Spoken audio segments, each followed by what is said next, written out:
Moonlight is one of the films I've mentioned several times over the past year of making videos, yet I've somehow never made a video analysing the cinematography, so thanks Ol for reminding me to make this video. Anyway, today I'll be looking at the lighting style, how James Laxton portrayed growth in the characters through cinematography, as well as the equipment he used.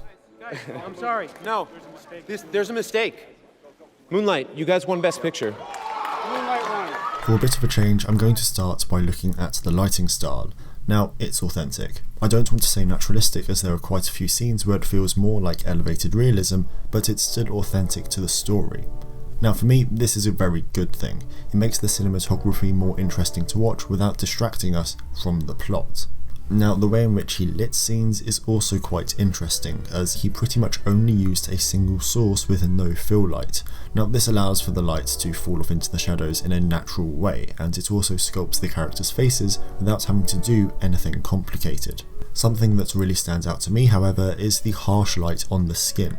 Now, most cinematographers, myself included, play it safe when exposing for skin tones, light or dark, and we want to make sure everything is exposed properly with no blown out highlights and is generally just quite soft. However, Laxton takes a different route. If a scene is set in a harsh light, he doesn't shy away from a harsh highlight on the skin, and it creates this really unique look that also adds to the realistic aura of the film.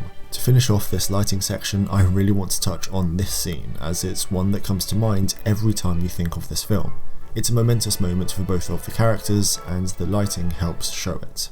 To do this, we went for some soft overhead dramatic lighting with accents of colour, one of those being the pink light in the background behind the character Paula. These pops of colour offer a beauty and map to understand the full existence of our characters.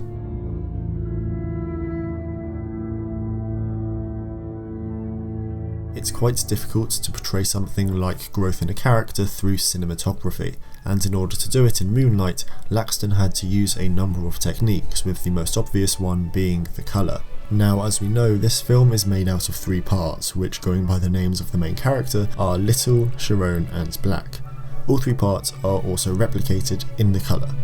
Part 1, or Little, shows a neutral colour palette. There's nothing out of the ordinary, everything seems natural, and it's just a very neutral atmosphere. Moving on to Part 2, or Sharon, we then have a very cool palette. Now, this is very prominent.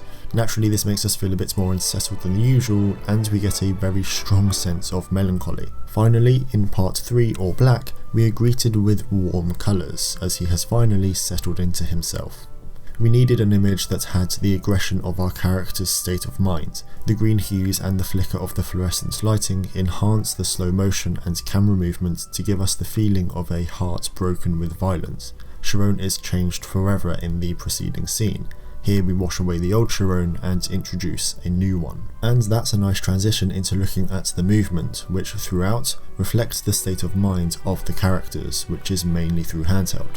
It makes the story feel more real to us as an audience, and unlike when I'm on a low budget shoot and we are doing it to move quickly, it was very clearly used with purpose here.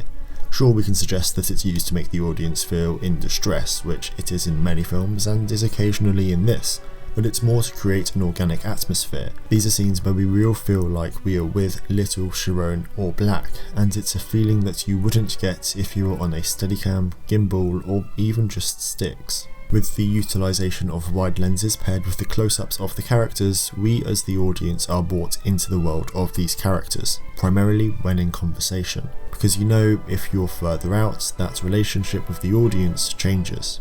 Now, there's a lot of central framing, and it's mostly used when creating impact. For example, the iconic bathroom scene just after Sharon has been attacked.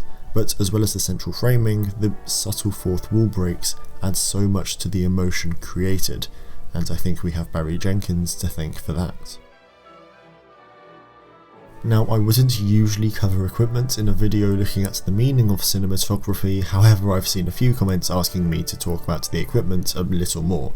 So using only one camera, Laxton opted for the Arri Alexa XT Plus, pairing it with Hawk V Light, Kawa Promenade and Ingenue Optimo A2S lenses, all of which are anamorphic. The XT range, which stands for Extended Technology, was released back in 2013 and is basically the renewed version of the Alexa, with direct raw recording, improvements on the internal ND filter, and a 4x3 sensor. But there's only so much we can talk about when it comes to cinema cameras. So looking at the lenses, we first have Hawk V lights. Now these are a great choice for if you want an anamorphic set in a small package. With an interesting yet subtle look, wide range of focal lengths, and user friendliness, you can't go wrong. With the rich and warm colours, we have the Cine Promenade anamorphics.